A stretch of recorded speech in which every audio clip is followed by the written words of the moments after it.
یا غلام انی اعلمک کلمات، اے بچے میں تجھے چند باتیں بتانے لگا ہوں، ان باتوں کو تم یاد کر لینا، ان باتوں کو سمجھو۔ باتیں کیا ہیں؟ نمبر 1، احفظ اللہ یحفظک، احفظ حفاظت کرو اللہ، اللہ تعالیٰ کی، یعنی اللہ تعالیٰ کے احکامات کی، یحفظک وہ تمہاری حفاظت کرے گا۔ اس کا کیا مطلب ہے؟ اس کا مطلب یہ ہے کہ اگر تم اللہ تعالیٰ کے احکامات پر چلو گے تو اپنی اس زندگی کو بھی بچاؤ گے اور آخرت کو بھی بچاؤ گے، اور اگر تم نے اس کی باتوں کی پرواہ نہ کی تو وہ تمہاری پرواہ نہیں کرے گا، اور اگر دنیا میں چند لمحے تمہیں اچھے مل بھی گئے تو قیامت کے دن تم سے بات بھی نہیں کرے گا۔ لہذا اس بات کی حفاظت کرو، نگہبانی کرو، خیال رکھو کہ کہیں وہ مجھ سے ناراض تو نہیں ہو جائے گا، میرے اس کام پر مجھ سے روٹ تو نہیں جائے گا۔ دوسری کیا بات؟ احفظ اللہ تجدہ تجاہک، اللہ تعالیٰ کی حفاظت کرو تم اسے اپنے سامنے پاؤ گے۔ تجاہک کا لفظ وجہ سے نکلا، وجہ کہتے ہیں فیس کو، چہرے کو، کہ جس طرف انسان چہرہ موڑتا ہے وہی چیز اس کے سامنے ہوتی ہے، کہ اگر تم اللہ تعالیٰ کے احکامات کی حفاظت کرو گے، ان کی پابندی کرو گے تو اللہ تعالیٰ کو ہر وقت اپنے سامنے پاؤ گے، یعنی جدھر تم جاؤ گے تمہارا خدا تمہارے ساتھ ہوگا، وہ تمہاری حفاظت کرے گا۔ اور کیا کرو؟ اذا سألت فاسأل اللہ، جب تم سوال کرو، جب تم مانگو تو اللہ سے مانگو۔ اور صحابہ کرام کا طریقہ کار یہ تھا کہ اگر جوتے کا تسمہ بھی ٹوٹ جاتا تو پہلے اللہ تعالیٰ سے مانگتے اور پھر کسی اور کی طرف سوچتے، اور ہمارا حال کیا ہے؟ پہلے سب لوگوں کی طرف سوچتے ہیں، اور جب لوگوں سے مایوس ہو جاتے ہیں تو آخری چارہ کار کے طور پر اللہ تعالیٰ یاد آتا ہے کہ اب اور تو کچھ ہو نہیں سکتا، واللہ ہی ہے کاٹے۔ تو ہونا کیا چاہیے؟ اللہ نمبر 1 ہونا چاہیے، پہلی پرائرٹی۔ چھوٹی سی ضرورت، چھوٹی سی تکلیف، چھوٹی سی پریشانی بھی آ جائے تو انسان فوراً دل میں اس کو یاد کر لے کہ اللہ تو سبب بنا دے، تو مجھے اس مشکل سے نجات عطا کر، تو میری یہ ضرورت پوری فرما، اور پھر اسی سے توفیق مانگے، اسی سے سبب مانگے کہ تو کوئی طریقہ اور ذریعہ پیدا کر دے۔ اس کے بعد وَإِذَا اسْتَعَنْتَ فَاسْتَعِنْ بِاللَّهِ، جب بھی مدد چاہو اللہ تعالیٰ سے مدد مانگو، اسی کو پکارو۔ اب یہاں پر پہلا ہے سوال، یعنی کوئی ضرورت مانگو، سوال، اور دوسرا ہے مدد، یعنی مادی چیز کی نہیں، ویسے ہی مدد جیسے کسی مشکل کی آسانی کے لیے، تو صرف اللہ سے مانگو۔ وَعْلَمْ، اور جان لو، أَنَّ الْأُمَّةَ لَوِ اجْتَمَعَتْ، اگر سارے انسان، امت کہتے ہیں ایک بہت بڑے گروہ کو، سارے لوگ اگر جمع ہو جائیں، عَلَىٰ أَن يَنْفَعُوكَ بِشَيْءٍ، اس بات پر کہ تمہیں ایک چیز کا فائدہ دے سکے، ایک چیز کا فائدہ پہنچا سکے، لَمْ يَنْفَعُوكَ إِلَّا بِشَيْءٍ قَدْ كَتَبَ اللَّهُ لَكَ، وہ ہرگز تمہیں فائدہ نہیں دے سکتے مگر اتنا جتنا اسے اللہ نے تمہارے مقدر کر دیا، لکھ رکھا ہے، جتنا خدا نے تمہارے لیے چاہا ہے۔ اور اگر وہ سارے جمع ہو جائیں اس بات پر کہ تمہیں نقصان پہنچا لیں، تمہارا کچھ بگاڑ سکے، لم یضروک الا بشیء قد کتب اللہ علیک، وہ ہرگز تمہیں کوئی نقصان نہیں پہنچا سکتے مگر صرف اتنا جتنا اللہ نے تمہارے حق میں لکھ دیا۔ لہذا کسی بھی نفع یا نقصان کے لیے کس کی طرف رجوع کرو؟ اللہ تعالیٰ کی طرف رجوع کرو۔ اور یہ بات اتنی مضبوط ہے اور اتنی درست ہے کہ رفعت الاقلام، یہ لکھ کر اللہ تعالیٰ نے قلم اٹھا لیے ہیں کہ اس لکھے میں کوئی تبدیلی نہیں ہو سکتی۔ وجفت الصحف، اور صحیفے یعنی کاغذ جو ہے خشک ہو چکے ہیں، سیاہی خشک ہو چکی ہے، جو لکھا گیا وہ انچینجبل ہے۔ اور پھر اس کو ترمذی نے روایت کیا اور کہا کہ حدیث حسن صحیح ہے۔ یہ کیا ہے؟ تو کنٹراڈکٹری بات ہوگی، حسن بھی ہوگی اور صحیح بھی ہوگی۔ جیسا کہ آپ جانتے ہیں کہ حسن وہ حدیث ہوتی ہے کہ صحیح حدیث کی جو شروط ہیں ان میں سے ایک شرط کم ہو رہی ہو، جیسے 5 یا 6 شرط ہیں تو ایک شرط نہ ہو، باقی ساری پوری ہوں، وہ حسن ہے۔ اس کا درجہ صحیح سے 1 درجہ کم ہے، 1 ڈگری کم ہے۔ اور صحیح وہ جس میں تمام کی تمام شرائط وہ پوری ہو رہی ہوں جو ایک صحیح حدیث کے لیے ضروری ہیں۔ اب یہاں پر ایک حدیث حسن کیوں اور ایٹ اے ٹائم وہ ضعیف کیوں؟ وہ اس طرح کہ ایک چین سے وہ حسن ہے اور دوسرے چین سے وہ صحیح ہے، یعنی ایک حدیث ایک صحابی نے جب روایت کی، اس سے کسی نے سنی، یعنی کسی کتاب میں جب تک لکھی گئی تو وہ جتنے راویوں نے اس کو روایت کیا اس میں ایک راوی کے بارے میں کچھ اس طرح کا شک گزرا کہ اس کا حافظہ خراب تھا یا وہ کوئی گڑبڑ کر جاتا تھا تو اس کو پھر صحیح کے درجے سے اتار دیا جاتا ہے. اور دوسرا جو چین ہے اس میں کوئی ایسا راوی نہیں کہ جس کے عدل یا ضبط اور امانت یا اخلاق میں کسی قسم کی کوئی کمی ہو. اس لیے یعنی یہ حدیث دونوں طرح سے روایت ہوتی ہے، اور جب یہ دونوں چیزیں ہوں اور صحیح بھی ہوں تو اس کا مطلب ہے کہ وہ قبول کی جانی چاہیے اور اس میں کسی قسم کا ذرہ برابر شک نہیں ہونا چاہیے. ترمذی کے علاوہ ایک اور روایت میں یہی حدیث آتی ہے لیکن تھوڑے سے الفاظ کے اختلاف کے ساتھ، اور وہ کیا ہے؟ احفظ اللہ تجدہ امامک، اللہ تعالیٰ کی حفاظت کرو اسے اپنے سامنے پاؤ گے. حفاظت کرو کا مراد یہ کہ اس کے احکامات کی، اس کی باتوں کی.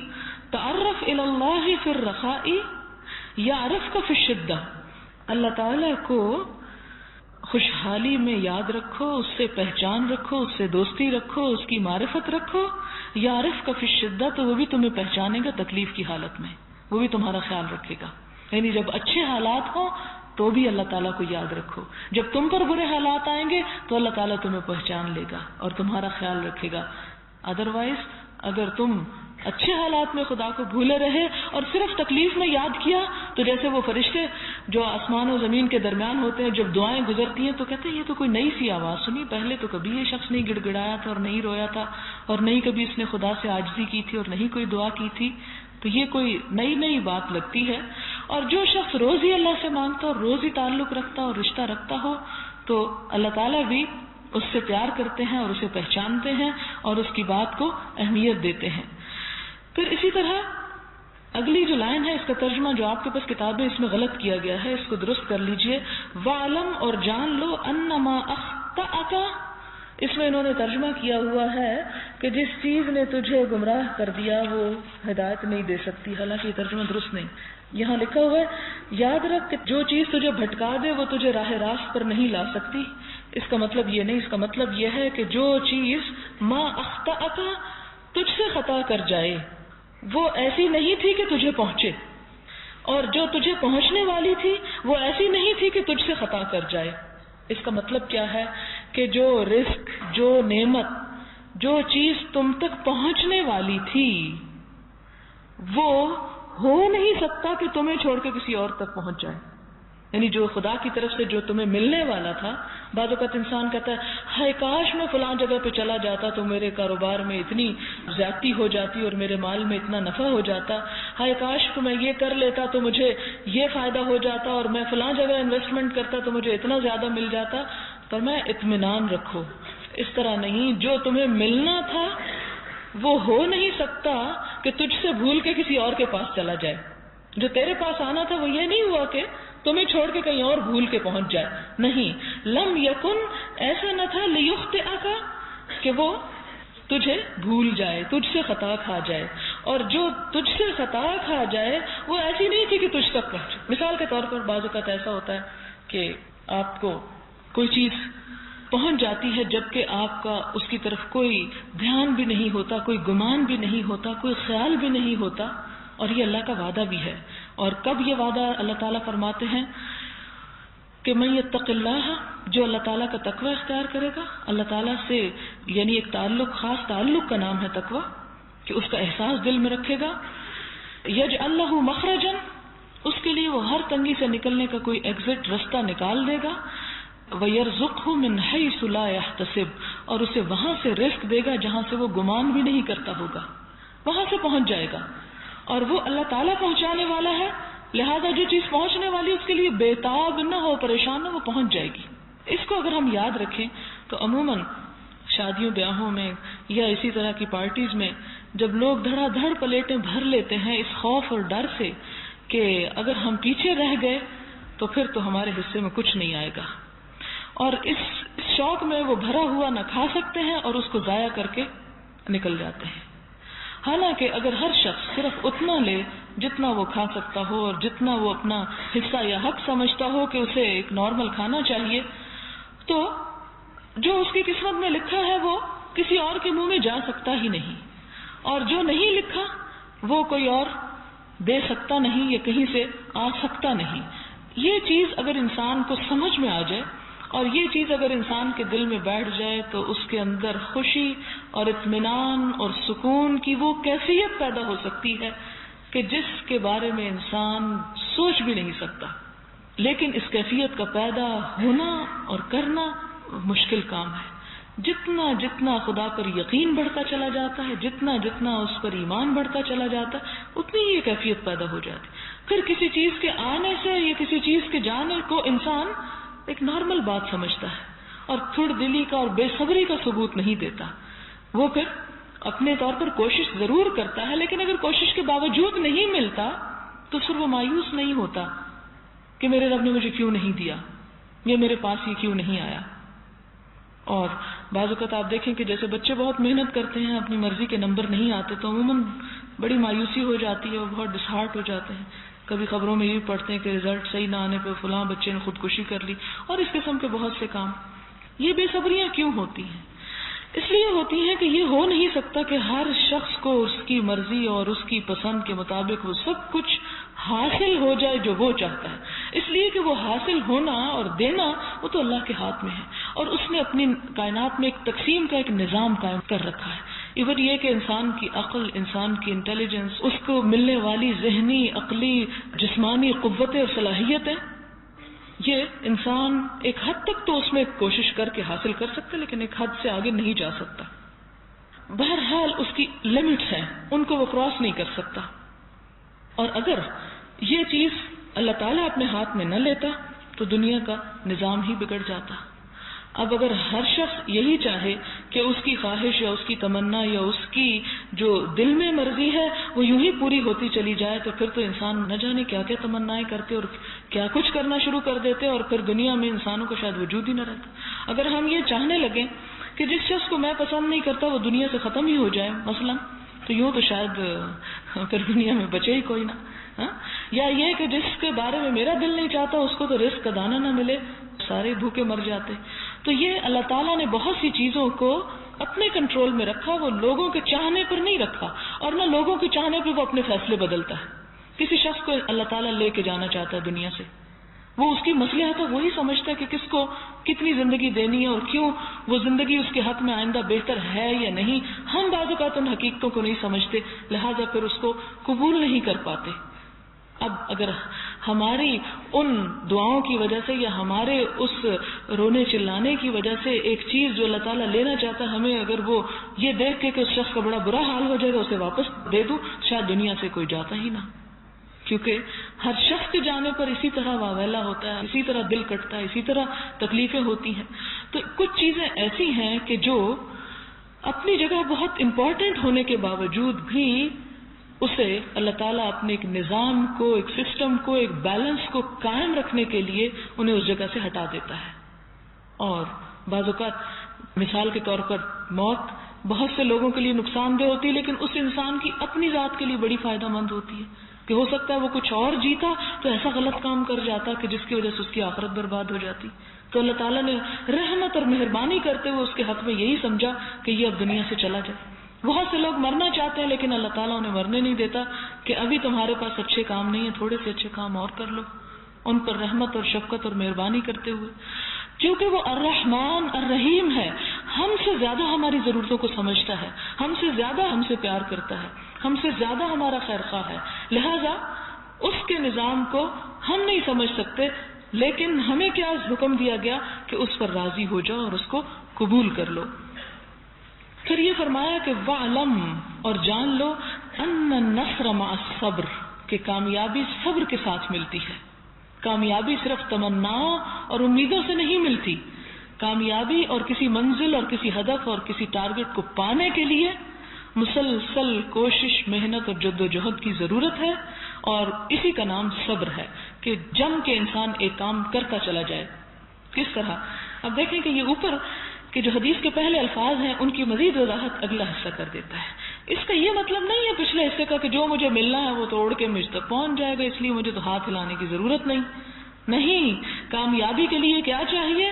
صبر چاہیے۔ صبر ایک جامع لفظ ہے جس کا مطلب پہلے درجے پر کوشش ہے۔ کوئی شخص اسی وقت کوشش کر سکتا ہے جب اس کے اندر صبر ہے۔ مثلا آپ کھانا کھانا چاہتے ہیں، پکانے میں 1 گھنٹہ لگتا ہے، اب اگر آپ کے پاس یہ صبر نہیں اور آپ کو نہیں یہ 1 گھنٹہ میں نہیں گزار سکتا کچن میں، تو بیٹھے رہیں، پھر آپ گھنٹہ بھی گزر جائے گا اور آپ کو ملے گا بھی کچھ نہیں۔ تو وہ کوشش ضروری ہے تو اسی لیے اس پہلی غلط فہمی کو جو ذہنوں میں آ سکتی ہے کہ جو مجھے ملنا ہے وہ تو مل ہی جانا ہے، کہیں اور نہیں جانا، اور جو مجھے نہیں ملنا اس کے لیے مجھے بھاگ دوڑ کرنے کی ضرورت کیا ہے؟ نہیں، بالکل ضرورت ہے. اور جان رکھو کہ مدد اسی وقت ہوگی جب صبر سے کام لوگے. اور صبر کا معنی صرف یہ نہیں کہ کوئی مر جائے تو نہ رو یا چیخو چلا، یہ نہیں صبر. صبر کا معنی ہے جم جاؤ، استقامت کے ساتھ، لگن کے ساتھ اس کام کو کرتے چلے جاؤ. اور اگر کسی نے صبر سیکھنا ہو تو شہد کی حقیر مکھی سے سیکھے. ایک پھول سے کتنا رس چوستی ہے وہ، کوئی اس کا وزن ہوتا ہے؟ کوئی دیکھ سکتا ہے کہ کیا لیا اس نے؟ پھول پہ کتنی دیر بیٹھتی ہے، ہاں؟ ایک لمحے کے لیے بیٹھتی ہے، ذرا سا ڈنگ مارتی ہے، وہاں سے اٹھ جاتی کسی اور پہ، کسی اور پہ، کسی اور پہ. اور آپ دیکھیں کہ ایک قطرہ شہد پروڈیوس کرنے کے لیے وہ میلوں سفر کرتی ہے. کیسا صبر ہے وہ. لیکن جو چیز پھر وہ تیار کرتی ہے وہ آج تک انسانی فیکٹریاں نہیں کر سکی، انسان کی عقل نہیں کر سکی، اس درجے اور اس قیمت کی چیز نہیں بنا سکی جو وہ ایک حقیر چیز بناتی ہے مسلسل جد و جہد اور محنت کے ساتھ. اس طرح ایک مکڑی اپنا جالا بنتی ہے، کتنی محنت درکار ہوتی ہے اس میں، حالانکہ وہ کتنی نازک اور معمولی سی چیز ہے.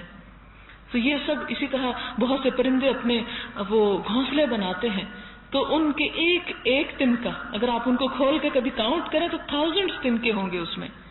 یہ سب کچھ کیا صبر کے بغیر ہو جاتا ہے؟ نہیں. تو یہی بتایا گیا کہ تمہیں اپنی دنیا میں بھی کامیابی کے لیے کس چیز کی ضرورت ہے؟ صبر کے ساتھ کام کرنے کی، جم کے. یہ نہیں کہ کہو آج بیج ڈالا تو کل آم کیوں نہیں نکلے اس میں سے، اور نہیں نکلے تو میں تو اس جھنجھٹ کو ہی چھوڑ رہا ہوں. نہیں، جسے بڑے مقاصد حاصل کرنا ہے اسے اسی طرح لمحہ لمحہ سے فائدہ اٹھاتے ہوئے آگے بڑھنا ہے، اور دن دن جو ہے اپنے اس خوبصورت باغ کو آگے بڑھانے کے لیے اور نشو و نما دینے کے لیے مسلسل محنت کرنا ہے. پھر فرمایا وَأَنَّ الْفَرَجَ مَعَ الْكَرْبِ، یاد رکھو کشادگی، خوشحالی کرب کے ساتھ ہے. جو کرب نہیں اٹھاتا، جو درد نہیں اٹھاتا، جو تکلیف نہیں برداشت کر سکتا، اسے پھر آسانی بھی میسر نہیں ہو سکتی. وَأَنَّ مَعَ الْعُسْرِ يُسْرًا، اور یقیناً تنگی کے ساتھ آسانی بھی ہے، یقیناً تنگی کے ساتھ آسانی بھی ہے. اور اس کو آپ ہلکا سے سمجھ لیں 2-3 چھوٹی چھوٹی مثالوں سے جو روزمرہ زندگی میں آپ دیکھتے ہیں. کڑوی گولی کھا کے انسان صحت یاب ہو جاتا ہے، لیکن جب تک وہ کڑوا پن لے گا نہیں یا انجیکشن سے تھوڑی سی وہ جو پرک ہوتی ہے اسے برداشت نہیں کر سکے گا تو صحت یاب نہیں ہو سکتا. تو یہ ہے تنگی کے بعد خوشحالی. اسی طرح بعض اوقات انسان روتا ہے اور رونے میں گھل رہا ہے، چیخ رہا ہے، چلا رہا ہے، لیکن جب رو کے بیٹھتا ہے کیا ہوتا ہے؟ ہلکا ہو جاتا ہے، ٹھنڈا ہو جاتا ہے. تو یہ اللہ تعالیٰ کا اصول ہے کہ جہاں تنگی ہے وہاں آسانی بھی ہے. لہذا انسان اس تنگی سے اس طرح گزرے کہ میں آسانی تک پہنچنے والا ہوں. یہ نہیں فرمایا کہ ان مع العسر یسرا، یہ نہیں آیا قرآن پاک میں کہ آسانی کے ساتھ تنگی ہے. نیگیٹو سوچ نہیں ہے، اسلام کی بہت پازیٹو سوچ ہے کہ جہاں تنگی ہے کوئی نہیں، صبر سے کام لو، وہاں آسانی بھی ہوگی، وہاں خوشحالی بھی ہوگی، وہاں اچھے حالات بھی ہوں گے.